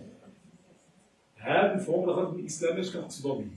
كنقصدو به الأندلس، حيت نقول الأندلس جنوب اسبانيا، جنوب البرتغال، كنمشيو كنهودو جنوبا حتى نهر السنغال، وكنمشيو شرقا حتى الحدود الآن ديال سوريا ديال مصر مع ليبيا. إذا هذا هو الغرب الإسلامي. هذا المجال كله غادي يصبح القرار السياسي اللي كيسري عليه وكيطبق فيه وكيتنفذ فيه كيخرج من قصر الحجر. مراكش. هذا إذا جانب الأول. هذه المساحة هذه اللي قلت في فترة الموحدين، ولكن قبل منه فترة المرابطين غادي يكون الحدود ديالها هي مدينة الجزائر اليوم. طيب، إذا هذا العنصر الأول في التحول. هذا التحول كذلك غادي يعطينا أشياء جديدة ستظهر في الواقع السياسي ديال المغرب. أولها ظهور مصطلح المغرب الأقصى. ما كانش مصطلح المغرب الأقصى، وهذا سيظهر مع ظهور كما قلت الدولة المركزية. الدولة المركزية هنا الأولى وهي المرابطين. حيت نقولوا ظهور الدولة المركزية معناه ظهور الوحدة السياسية وظهور الوحدة المذهبية ونهاية هذه الإمارات. هذا قصر الحجر. المسألة الثانية في هذا التحول وهو ظهور مفهوم المخزن. مفهوم المخزن اللي كنعنيو به الحكم، صيغة الحكم المركزي كانش مع سميتو مع قصر الحجر ظهر هذا المفهوم. وإلى الآن لا تزال مراكش تحتفظ بوثيقة مادية على هذا المفهوم، وهي باب المخزن. فين كاين باب المخزن؟ باب المخزن هو اللي صبح دروكا الباب ديال اوتيل رويال بالاس. رويال منصور بالضبط. سيدي غريب. نو لا ماشي سيدي غريب قبل. وكاين جبتي من اوتيل باموديا كنطور على اليمين تقريبا 31 حتى 40 متر وعلى اليمين ديالها راه كان بهذوك بهذاك ديك لا كونستركسيون اللي قلت لها دروكا راه باب هادشي، وهذاك الباب دروكا ولا باب ديال هذاك الباب سميتو باب المخزن. علاش تسمى باب المخزن؟ لانه كان هو الباب الخاص بالاسره الحاكمه تاع المرابطين اللي تبنى فيها المرابطين. فاذا كيف قلنا ظهر المفهوم الاول اللي هو مصطلح المغرب الاقصى، واول من اشار اليه هو الشريف الادريسي في بدايه النقاش. ثم كيف قلت مفهوم المخزن اللي كيعني الدوله الحكم سميتو المركزي. طيب تاريخ تاسيس لقصر الحجر هو بدايه التاسيس، ماشي تاريخ بدايه التاسيس اللي هو 462,070. دونك S'il vous plaît, on écoute. كيف قلنا القصر يقع في القسم الجنوبي الغربي للمدينه، من داخل اسوار المدينه يحدوا من الجنوب جامع الكتبيين، من الغرب سور المدينه حيث يقع باب المنزل، ولكن ما كنعرفوش الحدود من جهه الشرق ومن جهه الشرق وكذلك من الشمال. وبالخصوص بالنسبه للشمال، واخا لي زاركيولوج تيقولوا بلي القصر عنده امتداد في المقبره اللي كاينه تقريبا جا من مقبره سيدي عبد القاسم، ولكن ربما اكثر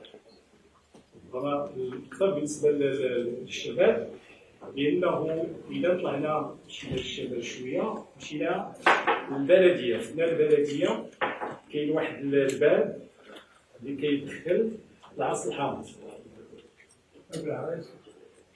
بالاسماء ديالو، ولكن الاسم القديم ديالو المرابطين باب السوفه.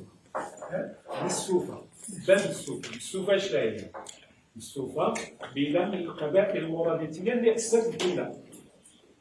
دونك باش يتسمى بها الباب لانها كانت موجوده في الدوله، ولربما ليكستونسيون ديال تقدر تكون توصل قريبه ليه اذا ما كانت واصله ليه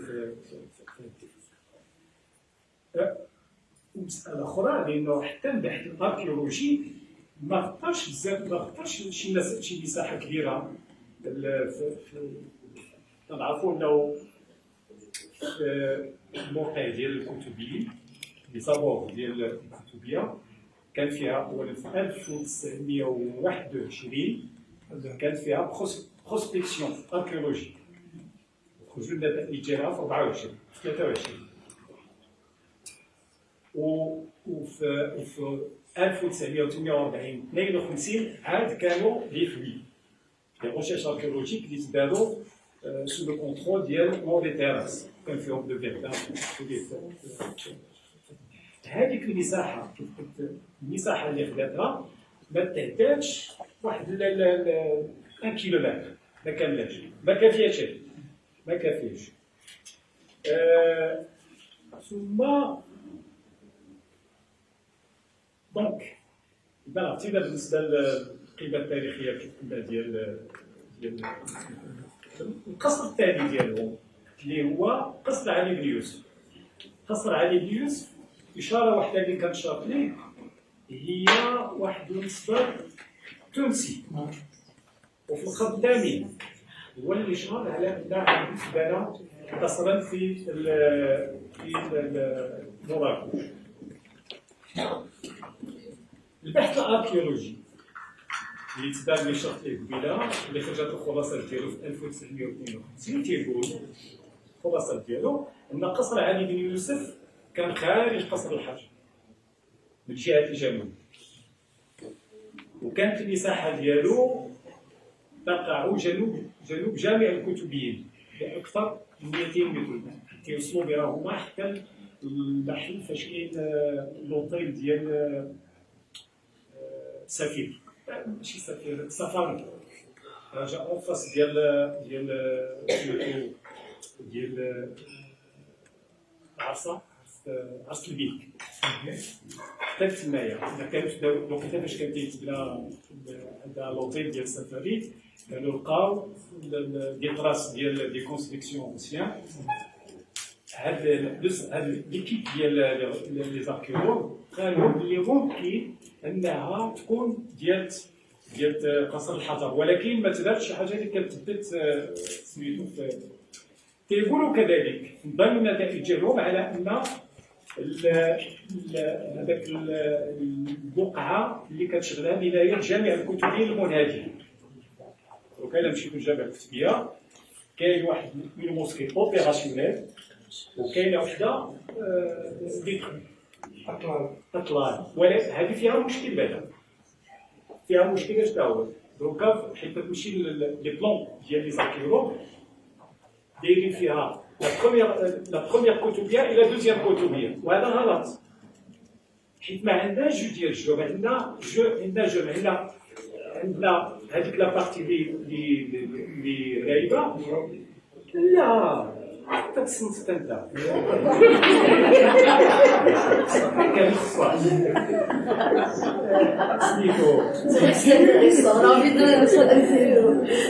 سميتو هذاك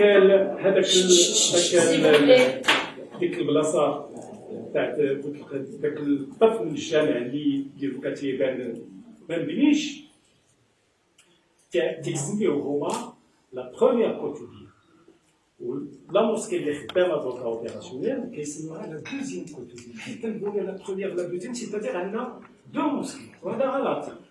عندنا اون سول موسكي، كاين لو باتيمون انيسيال هو هذاك اللي مخرب، وعندنا لاغرانديسمون اللي هي هذاك لي اوبيراسيون. وبطبيعه الحال حيت غادي يقولوا هذاك اللي مخرب شكون اللي خربوه، شكون وعلاش وإمتى، حتى حاجه ما معروفه بهذا الشيء.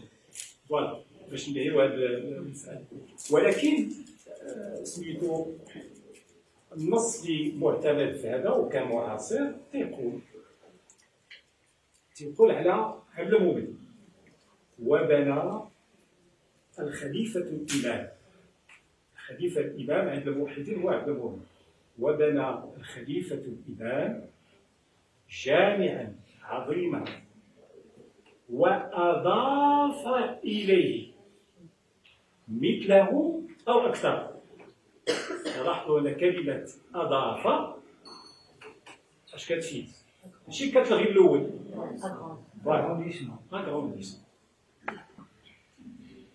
فإذا هذا بالنسبة لهذا إذا تيقولوا هما بلي هذاك القسم اللي خرب الجامع الكتبيين هو كان جزء من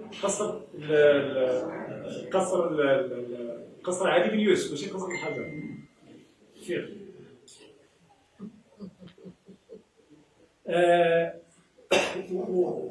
بنوا عليه جامع وبنوا عليه جامع الكتبي. طيب نشوف انا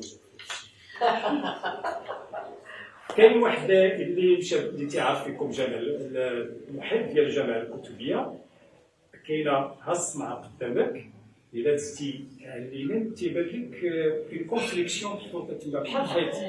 هذا بالنسبه لي زاركيولوج تيقولوا بلي هذا كان باب ديال قصر علي بن يوسف. وتيجيبوا بين الامور اللي كيعتمدوا عليها تيقول لك بان لي ماتيريو دو كونستركسيون ديالو كتشبه لي ماتيريو دو كونستركسيون ديال الجامع الكتبيه، واحد وكتشبه لي ماتيريو دو كونستركسيون ديال الصنعه المرابطيه ديال الجامع بن يوسف. الصنعه المرابطيه ديال الجامع ماشي اللي كاينه دروكا، هذه تاع الاستماع ديال علويه، هذه تاع المرابطين اللي باقي فيها لي فونداسيون، ولكن فعلا حيت كتمشي ليها تلقى بريسك لا بالنسبه للبلان ولا بالنسبه لي ماتيريو دو كونستركسيون، حيت كاين لو بلان كاري في هذيك وفي هذيك. وبالنسبه للطول ديال كل جهه في الكتبيه كاينه 12 متر فيغول 80، في هذه ديال الجامع بن يوسف كاينه 10 فيغول تنظن شي 80 ولا 30، ما كاينش شي عقل فصيح. وبالنسبه للحجر هذوك لي بلوك دو بيير باش بنيت بريسك لي مير كاين كاع حسبنا في هذه تاع جامع بن يوسف كاين حجرات كبر من داكشي اللي كاين في الكتبية. طيب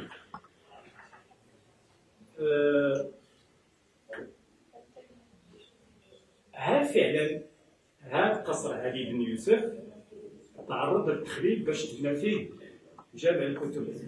اقل طرف من جامع الكتب، ولو انه ما يصاحبو تيقول لك اودي راه حتى في الجامع اللي خدام دروكا راه في الغالب حتى هو كان في الاصل سميتو قصر علي بن يوسف. اذا رجعنا للمصادر اللي معروفه نهائيا ما كاينه حتى شي اشاره اللي كتقول على انه كان هناك تخريب. اذا اش اللي كيبقى الكلام ديال هادشي اللي قلنا ديال لي زاكيو. ولكن فاش كنرجعوا لبعض النصوص الاخرى كنلقاو اشارات اللي كتفيد على ان القصر موجود في الوقيته فاش الكتبيه كتبنى. نعطي كيلكو زيكزومبل. مثلا في كتاب المعجم راه معروف تيذكر واحد الخبر.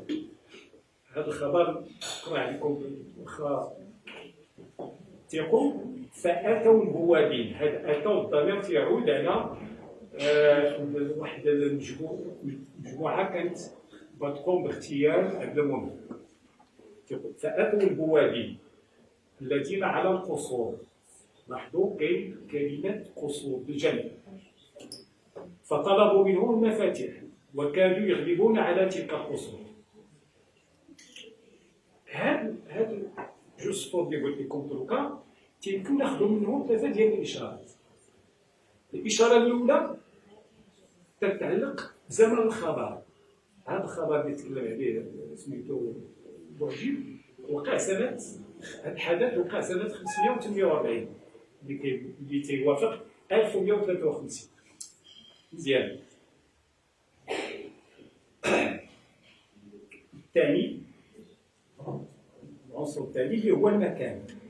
المكان ما واضحش غير مضمون في الاشاره تتعلق بقصر الحضر اللي هو اللي كان فيه عبد المؤمن. لأنه قصر الحجر كان هو الإقامة الخزامية في المدينة، ما كانش شي إقامة خزامية أخرى. هاد الوقيته باقي ما تبناش القصر. طيب الثالثة هو الإقامة الخزامية اللي كانت في مراكش سنة 548 1153 اللي هي قصر الحجر. إذا كاين جوج ديال كاين كلمة القصر الجمع، وفي هذا الوقيته تاع 548 بناء الكتبية خدام. بناء الكتبية. إذا هذا كيتناقض مع نتائج البحث الأركيولوجي.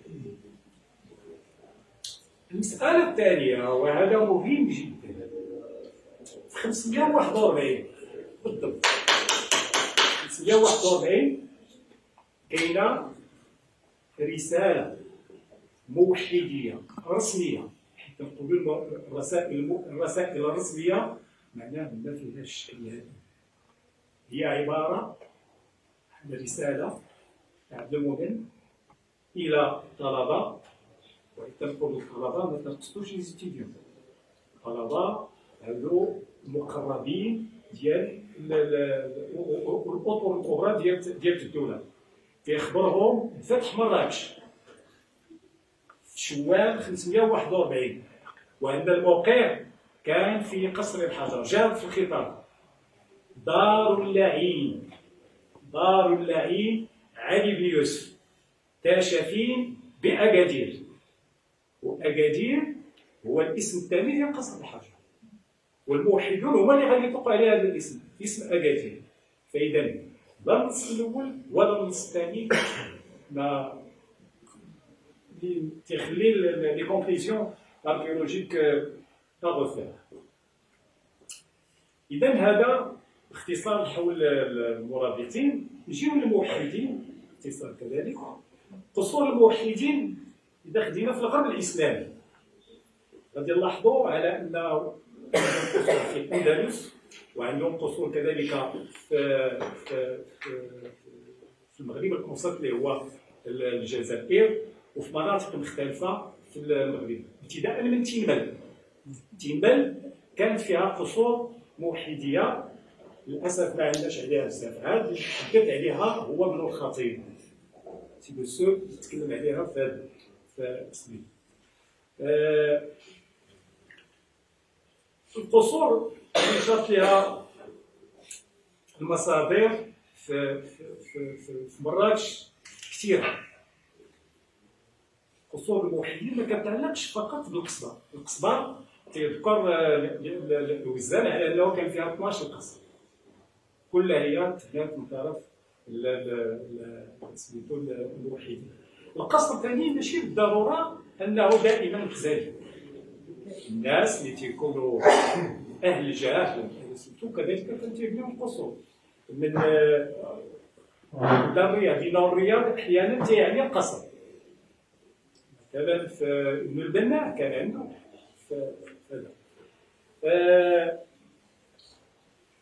إذا القصور قصور الموحدين في التوزيع الجغرافي ديالها في المدينة كاين تركيز أولا على القصبة ثم كاين قصور أخرى تبنات جانب الكتبية مثلا قصر الوزير ابن سعيد قصر أمة العزيز وغيرها. ثم عندنا خارج الصوب. خارج الصوب عندنا في عين الطين كاين قصر في هذا الموقع. كاين كذلك قصر في المخاص وهي الموقع اللي فيه دروكا لو ان سي جي. كاين كذلك ما بقيتش نتذكر مزيان هذا. كان منزل ملوكي في لابالموري.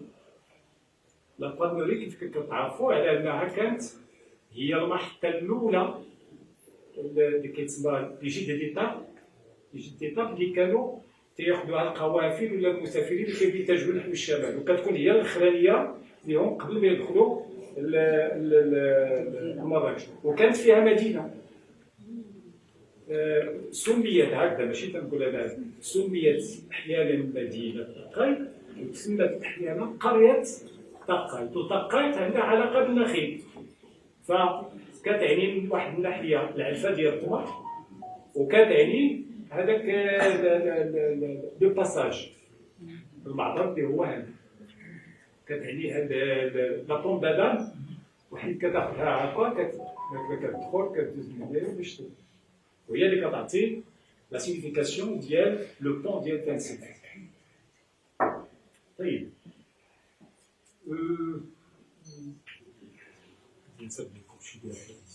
Parce qu'elle voudrait signer, elle voudrait partir, donc elle voudrait commencer la signature. Donc c'est très intéressant. Quand je vois j'ai dit, ouais, ça va facile. Absolument. Merci, très bien. Voilà, donc je suis Mohamed Janah et je suis un professeur adjoint à la faculté des lettres et des sciences humaines. J'enseigne la langue anglaise aux étudiants de la psychologie et je suis également, je fais du tutorat pour les étudiants de la licence, spécifiquement dans les études culturelles et postcoloniales. Et certainement, quand vous avez abordé le point de l'orientalisme, de l'hégémonie, du décolonialisme, donc ça m'intéresse vraiment parce que de la vue en fait du colon, nous sommes plutôt des créatures exotiques avec une culture assez régressive, assez incivilisée, voilà. Alors que non, quand je lis en fait l'histoire, je trouve que le monde arabe est une fusion de culture, même de religion, à savoir en fait la religion islamique, la religion chrétienne, etc. Et du coup, ma question c'est que oui, certainement l'architecture européenne elle est tellement pertinente et prominente, elle est très unique et tout. Mais par contre, je trouve que parfois il y a des Marocains, plutôt une fraction de Marocains, qui proclament que l'architecture marocaine est uniquement marocaine et non pas influencée par une longue histoire d'arabisation, d'islamisation, etc. Et que seuls les Marocains peuvent plutôt s'identifier avec cette architecture. Alors que non, sans les Arabes du Golfe qui ont transmis l'islam à travers les conquêtes, sans la civilisation des Omeyyades, on n'aurait pas eu en fait un Maghreb, on n'aurait pas eu une civilisation érigée par les Maghrébins ici. Donc certainement l'architecture marocaine s'est développée en architecture uniquement marocaine, mais par contre elle n'est pas exclusive qu'au Maghreb. Il faut avoir cette complémentarité entre architecture syrienne, égyptienne, architecture du Golfe, etc. Parce qu'en fin de compte, le monde arabe est déjà assez fractionné politiquement et on ne peut pas le divisionner davantage, même à travers l'art et la culture et la langue, etc. Donc ma question c'est que comment est-ce qu'on peut contrer ce type d'informations, bien ce type de débat, de discours propagés par des Marocains, je dirais incultes, ou bien qui n'ont pas suffisamment de conscience vis-à-vis de l'histoire, vis-à-vis de la culture marocaine. Parce que le Maroc, normalement, ne peut pas exister en séclusion, bien en séparation de l'Orient. C'est impossible. Et merci. Merci. Oui, c'est-à-dire que depuis le début de l'apparition du sacré, des religions, la religion, le sacré, c'était un moteur pour l'art et pour l'architecture. C'est-à-dire que les hommes ont construit des monuments fabuleux. Et leur motivation, c'était le religieux. C'est-à-dire, il fallait tout simplement construire des temples somptueux pour être à la hauteur des dieux auxquels ils croyaient. Donc, c'est le cas de l'Égypte, Sumer en Irak, l'Inde, les Romains, les Grecs, et on arrive à la fin au Moyen-Âge avec les églises aussi, avec le christianisme et l'islam. Puisque tout à l'heure, la question a été évoquée quand vous avez évoqué l'idée des hauteurs. C'était dans ce sens-là. Et on a avec l'islam qui a permis un développement justement de l'art.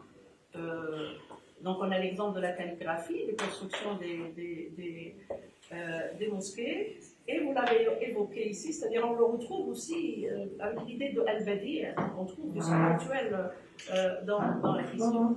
Voilà, donc ce lien, mais je n'entre pas dans les détails, mais il y a ce lien sur lequel j'avais moi-même travaillé entre le religieux, le sacré. Et je le signale puisqu'on est à l'occasion du Ramadan pour dire que le religieux, et là je le dis rapidement, il est mal compris, mais il a été le moteur de beaucoup de choses. L'année dernière, à la même occasion, on a parlé du sacré. Au point de départ, à l'époque du matriarcat, les gens étaient motivés par le religieux pour créer. Tout simplement. Donc, ma question, c'est quel est le degré de l'hybridité, ça n'a rien à voir avec la remarque que je viens de faire, le degré d'hybridité